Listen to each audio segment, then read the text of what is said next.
and we spoke about a lot of conversations, especially conversations bordering the progress of the country, and also with one of the challenges we are facing right now, which is like the insecurity of the country. You know, and I was asking him, I said, surprisingly, these attacks have been happening everywhere, and it hasn't really been happening in Osun State. I can't really say, okay, they've done X, Y, Z and all. So he spoke about a couple of things that made sense to me. You know, we were having a conversation about the Fulanis.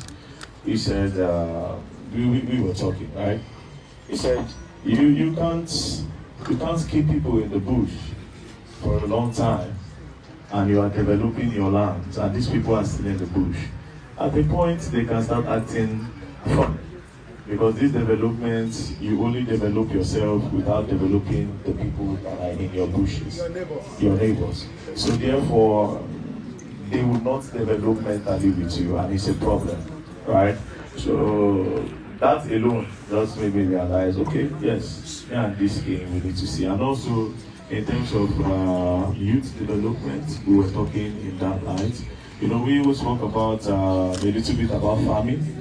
He said back then they used to farm to eat, but nowadays, you know, they are farming left, right, and center. So there are a lot of things that we the Rather, yes, mechanized farming. There are a lot of things that we the Rather movement can benefit from Iwo as a kingdom, and there are a lot that the youth in general, like in Nigeria, can benefit.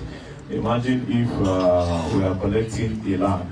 Just imagine it. Imagine if we are collecting a land and we say, okay, we are making Iwo a place where we are farming XYZ, and from Iwo we are exporting this XYZ to different African countries, West African countries. That's development and that's job creation for a lot of youth. So we really need to get into this conversation, because at the end of the day, it seems like Nigeria, we have been going in circles. You wake up in the morning, you complain about the government. You wake up in the afternoon, you complain.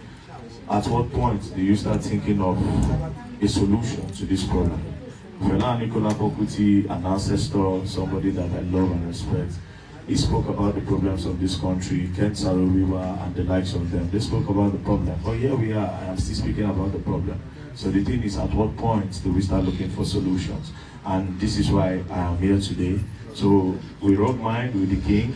And like you people have seen, the king is a youth. Of course.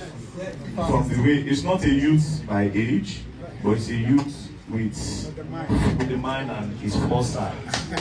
Yes, he's a youth.